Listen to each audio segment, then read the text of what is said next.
ನಮಸ್ಕಾರ ಎಲ್ಲರಿಗೂ. ನಾನಿವತ್ತು ಮಲೆನಾಡಿನ ಸ್ಪೆಷಲ್ ಸೌತೆಕಾಯಿ ಕಡುಬಿನ ಜೊತೆ ಬಂದಿದ್ದೀನಿ. ನೋಡಿ, ಅರಿಶಿಣದ ಎಲೆ ಫ್ರೇಗ್ರೆನ್ಸು ಹಾಗೆ ಸಾಫ್ಟಾಗಿರುವಂಥ ಈ ಕಡುಬು, ಇದನ್ನು ಕಾಯಿ ಹಾಲು ಜೊತೆ ಹಾಕ್ಕೊಂಡು ತಿಂತಾ ಇದ್ದರೆ ಅದ್ರ ಮಜನೇ ಬೇರೆ. ಕೆಲವೊಬ್ರು ಇದನ್ನು ಖಾಲಿ ತುಪ್ಪದ ಜೊತೆ ಹಾಕ್ಕೊಂಡು ತಿಂತಾರೆ. ಮತ್ತು ಇನ್ನು ಕೆಲವೊಬ್ರು ಏನು ಮಾಡ್ತಾರೆ ಅಂದರೆ ಕಾಯಿ ಹಾಲು ಬೇಡ ಅಂತ ಹೇಳಿ ಅದಕ್ಕೆ ಸಕ್ಕರೆ ಅಥವಾ ಬೆಲ್ಲನ ಸ್ವಲ್ಪ ತುರಿದು ಮಿಕ್ಸ್ ಮಾಡಿಬಿಟ್ಟು ಕಡುಬನ್ನು ಮಾಡಿರ್ತಾರೆ, ಹಾಗೆ ತಿನ್ಕೊಳ್ಬೋದು ಅಂತ. ನಾನಿವತ್ತು ಕಾಯಿ ಹಾಲಲ್ಲಿ ಮಾಡಿದ್ದೀನಿ. ಬನ್ನಿ ಹೇಳ್ಕೊಡ್ತೀನಿ ಹೇಗೆ ಮಾಡೋದು ಅಂತ.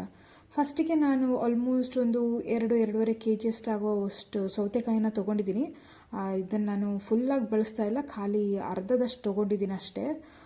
ಇಲ್ಲಿ ವಿಡಿಯೋದಲ್ಲಿ ತೋರ್ಸೋಕ್ಕೆ ನಾನು ಫಸ್ಟಿಗೆ ಹೆರ್ಕೊಳ್ಳೋಣ ಅಂದ್ಕೊಂಡು ಫುಲ್ ಸಿಪ್ಪೆ ತೆಗಿತಾ ಇದ್ದೀನಿ ಇದ್ರದ್ದು. ನೋಡಿ ಎಷ್ಟು ಚೆನ್ನಾಗಿ ಪೇಪರ್ ಥರ ತೆಳುಗೆ ಬರುತ್ತೆ. ತುರೆ ಮನೆಯಲ್ಲೂ ತಕ್ಕೊಡ್ತೀನಿ ಅಂತ ಹೇಳಿದ್ರು ಅಮ್ಮ. ನಾನು ನೋಡಿ ಇದರಲ್ಲೇ ಪೇಪರ್ ಥರ ಬರ್ತಾ ಇದೆ, ಇದೇ ಸಾಕು, ಇದರಲ್ಲೇ ಮಾಡ್ಕೊಳ್ತೀನಿ ಅಂತ ಚೆನ್ನಾಗಿ ತಕ್ಕೊಂಡೆ. ವೀಡಿಯೋಗೋಸ್ಕರ ಆ್ಯಕ್ಚುಲಿ ಸ್ಲೋ ಆಗಿ ತೋರಿಸಿದ್ದೀನಿ.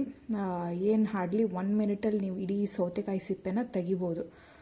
ನೆಕ್ಸ್ಟ್ ಇದನ್ನು ಸೌತೆಕಾಯಿ ಸಿಪ್ಪೆನ ತೆಗೆದಿಟ್ಕೊಂಡು ನಾನು ಇದನ್ನು ಕರೆಕ್ಟ್ ಅರ್ಧ ಭಾಗ ಮಾಡಿ ಕಟ್ ಮಾಡಿಟ್ಕೊಂಡಿದ್ದೀನಿ. ನೋಡಿ ಈ ಥರ ಹೆರ್ದಿದ್ದು ಫುಲ್ ಕಂಪ್ಲೀಟಾಗಿ ಹೆರ್ದಿಟ್ಕೊಂಡಿದ್ದೀನಿ. ನೆಕ್ಸ್ಟ್ ನೋಡಿ, ಇಲ್ಲಿ ನಾನು ಈ ಹೆರ್ದಿಟ್ಕೊಂಡಿರುವಂಥ ಸೌತೆಕಾಯಿನ ಕರೆಕ್ಟಾಗಿ ಅರ್ಧ ಭಾಗ ಮಾಡ್ತಾಯಿದ್ದೀನಿ. ನಾನು ಜಸ್ಟ್ ಯಾಕಂದರೆ ಅರ್ಧ ಭಾಗ ಅಷ್ಟೇ ಯೂಸ್ ಮಾಡ್ತಾಯಿದ್ದೀನಿ. ಇದರಲ್ಲೇ ಆಲ್ಮೋಸ್ಟ್ ಒಂದು 13 ಏನೋ ಕಟ್ ಮಾಡಿದ್ದೆ ನಾನು. ನೋಡಿ ಅದು ಈಗ ಅದರಲ್ಲೂ ಅರ್ಧ ಮಾಡ್ತಾಯಿದ್ದೀನಿ. ಎಷ್ಟು ಬ್ಯೂಟಿಫುಲ್ ಆಗಿರೋ ಒಂದು ಒಳ್ಳೆ ಪೀಚ್ ಕಲರಿನ ಬೀಜ ಇದೆ. ಸೊ ನಮಗೆ ಇಲ್ಲಿ ಬೀಜಗಳು ಬೇಡ. ಕೆಲವೊಬ್ಬರು ಬೀಜದಿಂದ ಸಾರೆಲ್ಲ ಮಾಡೋದು, ಜ್ಯೂಸ್ ಮಾಡೋದು ಮಾಡ್ತಾರೆ. ಬಟ್ ನಮಗೆ ಕಡುಬಿಗೆ ಈ ಬೀಜಗಳ ಅವಶ್ಯಕತೆ ಇಲ್ಲ. ಸೊ ನೋಡಿ, ನಾನು ಬೀಜನ ಹೀಗೆ ಸ್ಲೈಟಾಗಿ ಅದನ್ನು ತಕ್ಕೊಂಡಿಟ್ಕೊಂಡಿದ್ದೀನಿ. ಸೊ ನೆಕ್ಸ್ಟ್ ಬೀಜನ ತೆಗೆದಿಟ್ಕೊಂಡು ನಾನು ಇದನ್ನೆಲ್ಲ ಎಷ್ಟು ತೆಳ್ಳಗಾಗತ್ತೆ ಅಷ್ಟು ತೆಳ್ಳಗೆ ಒಳ್ಳೆ ಪೇಪರ್ ಥರ ಸ್ಲೈಸಸ್ ಮಾಡಿ ಇಟ್ಕೊಂಡಿದ್ದೀನಿ. ಈ ಬೀಜಗಳದ್ದು ತಿರುಳು ಮಧ್ಯದಲ್ಲಿ ಸಿಗಬಾರ್ದು ಅಂತ ಸ್ವಲ್ಪ ಡೀಪಾಗಿ ಕಟ್ ಮಾಡಿದ್ದೀನಿ. ಸ್ವಲ್ಪ ಅಂದರೆ ತುಂಬ ನಾನು ವೇಸ್ಟ್ ಮಾಡೋಕ್ಕೆ ಹೋಗಿಲ್ಲ, ಅತಿ ಡೀಪು ಕೂಡ ಅಲ್ಲ ಇದು. ನೋಡಿ ಈ ಥರ. ನೆಕ್ಸ್ಟ್ ನೋಡಿ, ನಾನು ಈ ಥರ ಫುಲ್ ಪೇಪರಾಗಿ ಸ್ಲೈಸಸ್ ಬರೋ ಥರ ಥಿನ್ನಾಗಿ ನಾನು ಮಾಡಿಟ್ಕೊಂಡಿದ್ದೀನಿ. ಆ್ಯಕ್ಚುಲಿ ನನಗಂತೂ ನೈಫಲ್ಲಿ ಎಷ್ಟು ತಿನ್ನಬೇಕೋ ಅಷ್ಟು ನಾನು ಮಾಡ್ಕೊಳ್ತೀನಿ. ನಮ್ಮಮ್ಮವರೆಲ್ಲ ತುರೆ ಮನೆಯಲ್ಲೇ ಮಾಡಿಕೊಡ್ತಾರೆ. ನನಗೆ ಅಷ್ಟು ಚೆನ್ನಾಗಿ ಕೈ ಮೂವ್ ಆಗಲ್ಲ ತುರೆ ಮನೇಲಿ. ಸೊ ನಾನು ಯಾವಾಗಲೂ ನೈಫನ್ನೇ ಯೂಸ್ ಮಾಡೋದು. ನೋಡಿ ಇಷ್ಟನ್ನ ಸದ್ಯ ಕಟ್ ಮಾಡಿಟ್ಕೊಂಡಿದ್ದೀನಿ. ಯಾಕಂದರೆ ಒಂದು ಸ್ವಲ್ಪದಷ್ಟು ತೊಗೊಂಡ್ರೆ ನಮಗೆ ಇನ್ನೂ ತೆಳ್ಳಗೆ ಸ್ಲೈಸ್ ಮಾಡೋಕ್ಕೆ ಹೆಲ್ಪ್ಫುಲ್ ಆಗುತ್ತೆ ಅಂತ. ನೋಡಿ ಎಷ್ಟು ತೆಳುಗಿದೆ ಪೇಪರ್ ಥರ ಅಲ್ವಾ. ನೋಡಿ ಇದನ್ನೆಲ್ಲ ಏನು ಮಾಡ್ತೀನಿ ಅಂದರೆ ನಾನು ಜಾಯಿಂಟ್ ಮಾಡ್ಕೊಳ್ತೀನಿ. ಯಾಕಂದರೆ ನಮಗೆ ಕಡುಬಿಗಲ್ವಾ ಆದಷ್ಟು ತೆಳ್ಳಗೆ ಬರಬೇಕು. ಸೊ ನೋಡಿ ಆಗಲೇ ಅಡ್ಡಡ್ಡ ಕಟ್ ಮಾಡಿಟ್ಕೊಂಡಿರೋದನ್ನು ಈಗ ಉದ್ದುದ್ದಕ್ಕೆ ಕಟ್ ಮಾಡ್ಕೊಳ್ತಾ ಇದ್ದೀನಿ. ಇದೊಳ್ಳೆ ಹೆಂಗೆ ಅಂದರೆ ಬೆಂಕಿ ಕಡ್ಡಿಗಳ ಥರ ಸಣ್ಣ ಸಣ್ಣಕ್ಕೆ ಕಟ್ ಮಾಡಿಟ್ಕೊಂಡಿದ್ದೀನಿ. ಯೂಶ್ವಲಿ ನೀವು ಇದು ತೊಗೊಳ್ತಿರಲ್ಲ, ಏನದು ಚಿಪ್ಸ್, ಮರ್ಗೆಣ್ಸಿನ ಚಿಪ್ಸ್ ಬರುತ್ತಲ್ಲ ಆ ಥರ. ಆದರೆ ಮರ್ಗೆಣ್ಸಿನ ಚಿಪ್ಸ್ ಅಷ್ಟು ನಾನು ಉದ್ದ ಇಡ್ತಾ ಇಲ್ಲ, ಏನು ಒಂದು ಹಾರ್ಡ್ಲಿ 1 ಇಂಚಷ್ಟು ನಾನು ಇದನ್ನು ಬರೋ ಥರ ಕಟ್ ಮಾಡಿಟ್ಕೊಂಡಿದ್ದೀನಿ. ನೋಡಿ ಅದು ಎಷ್ಟು ಸಖತ್ತಾಗಿ ಕಾಣಿಸುತ್ತೆ ಕೈಯಲ್ಲಿ ಇಟ್ಕೊಂಡಾಗ ಅಂದರೆ. ನೋಡಿ ಎಷ್ಟು ತೆಳ್ಳಗೂ ಚೆನ್ನಾಗಿ ಕಾಣಿಸ್ತಿದೆ, ಹಾಗೆ ಅದು ಒಳ್ಳೆ ಕಡ್ಡಿ ಥರನೂ ಕಾಣಿಸ್ತಾ ಇದೆ. ಇದನ್ನೆಲ್ಲ ನಾನು ಒಂದು ಪಾತ್ರೆಯಲ್ಲಿ ಹಾಕ್ಕೊಂಡಿದ್ದೀನಿ. ನೆಕ್ಸ್ಟ್ ಒಂದು ಮಿಕ್ಸಿ ಜಾರ್ಗೆ ನಾನು ಒಂದು ರೇಷನ್ ಅಕ್ಕಿನ ತೊಗೊಂಡಿದ್ದೀನಿ. ಫಸ್ಟಿಗೆ ಒಂದು ಲೋಟದಷ್ಟು ತೊಗೊಂಡಿದ್ದೀನಿ. ಇದನ್ನು ಒಂದು 2-3 ಸುತ್ತಷ್ಟೇ ನಾನು ಹಾಕಿರೋದು, ಯಾಕಂದರೆ ನಮಗೆ ರವೆ ಬೇಕು. ಈ ರವೆ ಜೊತೆ ಇಲ್ಲಿ ಪುಡಿಯಾಗಿ ಹಿಟ್ಟು ಕೂಡ ಬಂದಿರುತ್ತೆ. ಅದಕ್ಕೆ ನೋಡಿ ನಾನು ಈ ಥರ ಸಾಣಿಸ್ಕೋತಾ ಇದ್ದೀನಿ. ಅವಾಗ ಏನಾಗುತ್ತೆ ಅಂದರೆ ಕೆಳಗಡೆ ಹಿಟ್ಟೆಲ್ಲ ಹೋಗುತ್ತೆ, ಮೇಲ್ಗಡೆ ರವೆ ಉಳಿಯುತ್ತೆ. ನೋಡಿ ಕೆಳಗಡೆ ಹಿಟ್ಟು ಬಂದಿದೆ, ರವೆ. ಸೊ ನಾನು ಈ ರವೆನ ಮಾತ್ರ ತೊಗೊಳ್ತಾ ಇದ್ದೀನಿ. ಈ ರವೆ ಮಾತ್ರ ಯಾಕೆ, ಹಿಟ್ಟು ಬೇಡ ಯಾಕೆ ಅಂತ ಹೇಳಿ ಕೆಲವೊಬ್ರಿಗೆ ಡೌಟ್ ಕೂಡ ಬರ್ಬೋದು.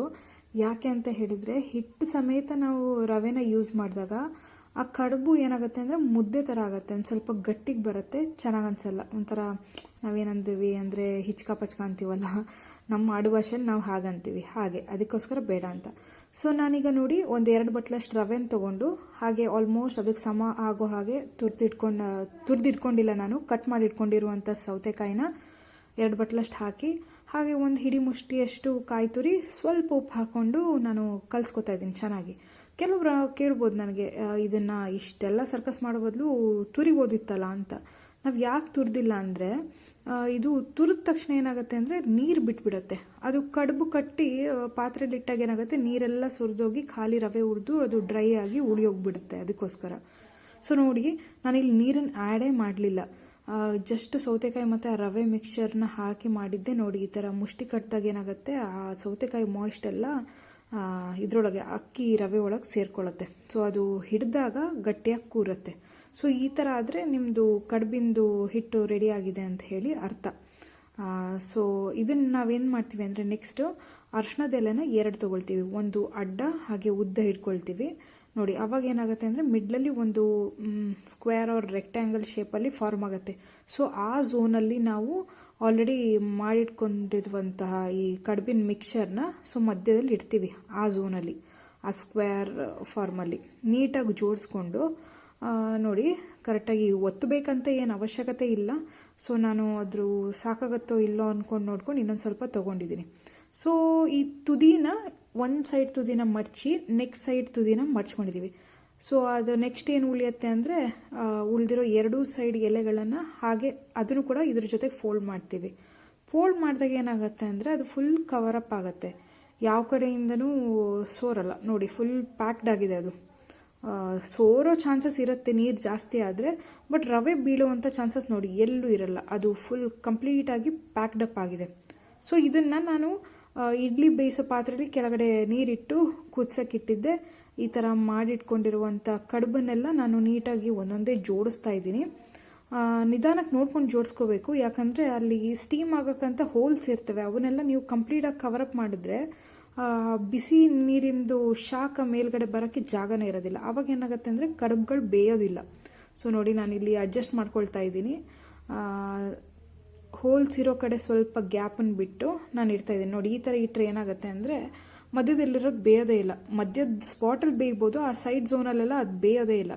ಸೊ ಅದಕ್ಕೆ ನೀಟಾಗಿ ಜಾಗ ಮಾಡಿಕೊಂಡು ನೋಡಿ, ಈ ಥರ ಜಾಗ ಮಾಡಿಕೊಂಡಾಗ ಇನ್ನೊಂದು ಕಡುಬಿಗೂ ಜಾಗ ಸಿಕ್ತು, ಮತ್ತು ಮಧ್ಯದಲ್ಲೂ ಚೆನ್ನಾಗಿ ಒಂದು ಕಡುಬು ಇಡೋಕ್ಕೂ ಆಯಿತು ನಮಗೆ.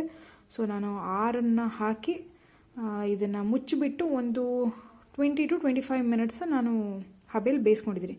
ನೆಕ್ಸ್ಟ್ ಒಂದು ಮಿಕ್ಸಿ ಜಾರ್ಗೆ ಒಂದು ಕಾಯಿ ತುರಿನ ಹಾಕ್ಕೊಂಡು 2 ಏಲಕ್ಕಿ ಸ್ವಲ್ಪ ನೀರನ್ನು ಹಾಕ್ಕೊಂಡು ಕಾಯಿ ರಸನ ತಕ್ಕೊಂಡಿಟ್ಕೊಂಡಿದ್ದೀನಿ ನೋಡಿ. ನಾನು ಕಾಯಿ ರಸನ ಖಾಲಿ ನುಣ್ಣಗೆ ತಕ್ಕೊಂಡು ಇಟ್ಕೊಂಡಿಲ್ಲ, ಇದನ್ನು ಸೋಸ್ಕೊಂಡಿದ್ದೀನಿ ಚೆನ್ನಾಗಿ. ಒಂದು ಕಾಟನ್ ಬಟ್ಟೆಲಿ ಹಾಕಿ ದಪ್ಪ ಕಾಯಿ ರಸನ ಮಾತ್ರ ಒಂದು 2 ಸಲ ನೀರನ್ನು ಹಾಕಿ ತಕ್ಕೊಂಡಿಟ್ಕೊಂಡಿದ್ದೀನಿ.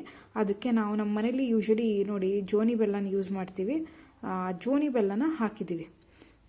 ಜೋನಿ ಬೆಲ್ಲನ ಹಾಕಿ ಚೆನ್ನಾಗಿ ಮಿಕ್ಸ್ ಮಾಡಿಟ್ಕೊಂಡಿದ್ದೀನಿ. ಇಲ್ಲಿಗೆ ನಮ್ಮ ಕಾಯಿ ರಸ ರೆಡಿ ಅಂತ ಹೇಳಿ ಅರ್ಥ ನೋಡಿ. ಒಂದು 25 ಮಿನಿಟ್ಸ್ ಆದಮೇಲೆ ನಾನು ಓಪನ್ ಮಾಡ್ತಾ ಇದ್ದೀನಿ ನೋಡಿ. ಎಷ್ಟು ಬ್ಯೂಟಿಫುಲ್ಲಾಗಿ ಆ ಎಲೆ ಕಲರು ಚೇಂಜ್ ಆಗಿದೆ. ಸೊ ಹೀಗಾದರೆ ನಿಮ್ಮದು ಕಡುಬು ಬೆಂದಿದೆ ಅಂತ ಅರ್ಥ. ಯೂಶ್ವಲಿ ನಾವು ಬಿಸಿ ಬಿಸಿ ತಿನ್ನೋಕ್ಕೆ ಇಷ್ಟಪಡ್ತೀವಿ, ಹಾಗಾಗಿ ನೋಡಿ ಕಡುಬನ್ನು ತಕ್ಕೊಂಡಿದ್ದೀನಿ ನೋಡಿ. ಅದು ಬೇರೆ ಫೈಟಿಂಗ್ ಮಾಡ್ಕೊಂಡು ನಾನು ಬರಲ್ಲ ಅಂತ ಇದೆ.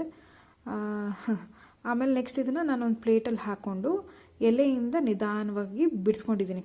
ಸೊ ಬಿಸಿ ಬಿಸಿ ಇರೋದ್ರಿಂದ ಕೈ ಸುಡೋ ಚಾನ್ಸಸ್ಸು ಇರುತ್ತೆ, ಬಟ್ ಬಿಸಿ ಬಿಸಿ ಇರ್ತಾ ತಿಂದ್ರೇ ಚೆನ್ನಾಗಿ ಅಂತ ಆ ಥರ ಕೂಡ ನಮ್ಗೆ ಜಾಸ್ತಿ ಇತ್ತು ನೋಡಿ. ಈ ಥರ ಬಿಡಿಸ್ಕೊಂಡು ಅದನ್ನು ಎಲೆಗಳನ್ನು ನಾನು ಸಂಪೂರ್ಣವಾಗಿ ತಕ್ಕೊಂಡು ಖಾಲಿ ಪ್ಲೇಟಲ್ಲಿ ಕಡುಬನ್ನು ಮಾತ್ರ ಇಡ್ತಾಯಿದ್ದೀನಿ ನೋಡಿ. ಎಲ್ಲೂ ಬ್ರೇಕ್ ಆಗಿಲ್ಲ, ಎಷ್ಟು ಚೆನ್ನಾಗಿ ಬಂದಿದೆ. ನಾನು ಎಲ್ಲೂ ನೀರು ಸಮೇತ ಯೂಸ್ ಮಾಡಿರಲಿಲ್ಲ, ಬಟ್ ಸ್ಟಿಲ್ ನೋಡಿ ರವೆ ಮಾತ್ರ ಯೂಸ್ ಮಾಡಿದ್ರೂ ಅದೆಲ್ಲೂ ಬ್ರೇಕ್ ಆಗಿಲ್ಲ. ನೆಕ್ಸ್ಟ್ ನಾವು ಮಾಡಿಟ್ಕೊಂಡಿರೋ ಕಾಯಿ ಹಾಲನ್ನು ಅದಕ್ಕೆ ಹಾಕ್ತಾಯಿದ್ದೀನಿ. ಅದು ಚೆನ್ನಾಗಿ ಹೀರ್ಕೊಳುತ್ತೆ ನೋಡಿ. ಕಂಪ್ಲೀಟಾಗಿ ನಾನು ಅದರಲ್ಲೇ ಡಿಪ್ ಮಾಡ್ತಾಯಿದ್ದೀನಿ. ಈ ಕಾಯಿ ಹಾಲೇ ಇದಕ್ಕೆ ಒಳ್ಳೆ ಮಜಾ ಕೊಡೋ ಅಂಥದ್ದು. ಸೊ ನೆಕ್ಸ್ಟ್ ಬಿಸಿ ಇರುತ್ತೆ, ಈ ಕಾಯಿ ಹಾಲು ತಣ್ಣಗೆ ಬೇರೆ ಇರುತ್ತೆ. ಅದನ್ನು ನಿಧಾನವಾಗಿ ಸ್ವಲ್ಪ ತೊಗೊಂಡು ತಿಂತಾಯಿದ್ರೆ ಆ ಮಜಾನ ಬೇರೆ ಅಪ್ಪ, ಅದನ್ನು ಎಕ್ಸ್ಪ್ಲೇನ್ ಮಾಡೋಕ್ಕೆ ಆಗೋದೇ ಇಲ್ಲ. ಸೊ ಈ ಥರ ರೆಸಿಪೀಸ್ಗಾಗಿ ನನ್ನ ಚಾನಲ್ನ ಫಾಲೋ ಮಾಡೋದನ್ನು ಮಾತ್ರ ಮರಿಬೇಡಿ. ಬಾಯ್.